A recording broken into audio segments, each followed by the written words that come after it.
In a world where everything seems to be measured by speed, how fast you respond, how quickly you rise, how instantly you deliver, we've come to worship the fleeting spark of motivation. We scroll endlessly, looking for that one quote, that one video, that one voice that will lift us from the couch and make us feel unstoppable, even if just for a moment. But moments pass, feelings fade, and motivation, as inspiring as it may feel in the moment, is never enough. The truth we don't like to hear, but desperately need to understand, is this. If you want to build a life that lasts, if you want to create habits that endure, if you want to become someone grounded, resilient, and unshakably consistent, you need something much deeper. You need discipline. Discipline is quiet. It doesn't shout. It doesn't surge through your veins like motivation. It doesn't make promises it can't keep. It doesn't beg for attention. Discipline is different. It's steady, grounded, and patient. It's the decision you make when no one is watching. It's the commitment that holds firm when the excitement is gone. It's what remains when everything else is stripped away. That's why the Stoics praised discipline, not because it was glamorous, but because it was reliable. Marcus Aurelius, the emperor of Rome, could have indulged in every pleasure imaginable, but he chose instead to write, to reflect, to control his thoughts, to rule himself before ruling others. He understood that to live well meant to live with restraint, focus, and integrity. He wrote, "You have power over your mind, not outside events. Realize this, and you will find strength. That strength isn't built in moments of hype. It's built in the small, repetitive choices you make every single day. When you don't feel like waking up early, but you do.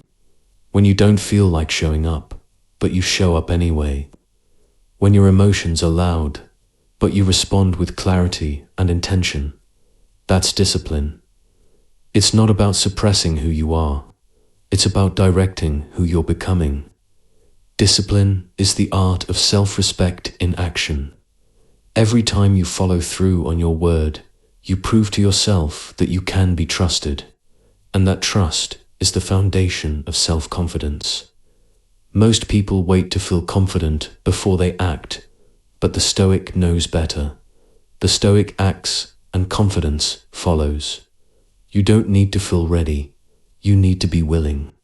Willing to take one more step, even when it's uncomfortable, especially when it's uncomfortable.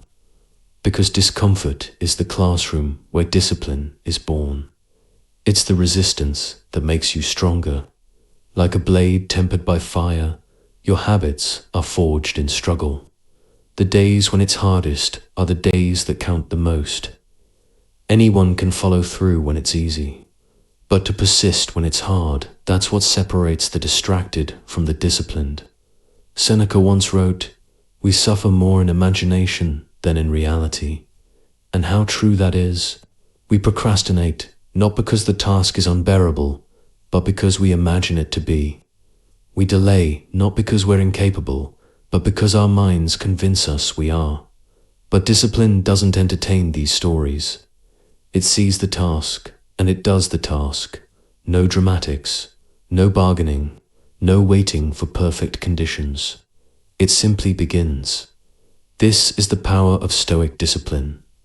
It teaches you that excellence is not a result of occasional bursts of energy, is the product of sustained intentional effort. Not once, not sometimes, but daily. The Stoic isn't obsessed with results. They're committed to process. They don't chase praise, they chase progress. And progress is always within reach, because it's measured by action, not outcome. Think of the most disciplined people in history: philosophers, warriors, monks, artists. They didn't have access to more motivation than you. They simply trained themselves to do what needed to be done, whether they felt like it or not. They mastered the art of consistency, and consistency, over time, becomes identity. You don't just practice discipline, you become disciplined. It becomes who you are. It starts small. You journal every morning, not because it's exciting, but because it centers you. You train your body not to look a certain way, but to develop resilience. You say no to distractions, not because you're boring, but because you value your time. And day by day, these choices begin to shape your life, quietly, powerfully, permanently. In the end, discipline is a form of love. It's how you love your future self. It's how you protect your purpose. It's how you become the person your past self dreamed of being. Not through intensity, but through consistency. Not through force, but through alignment. And when others fall away because the fire of motivation has burned out, you remain not because you had more fuel, but because you had more focus. So let the world chase temporary highs. Let them look for shortcuts. Let them wait for inspiration. But not you. You walk a different path, a slower, steadier, more sacred one.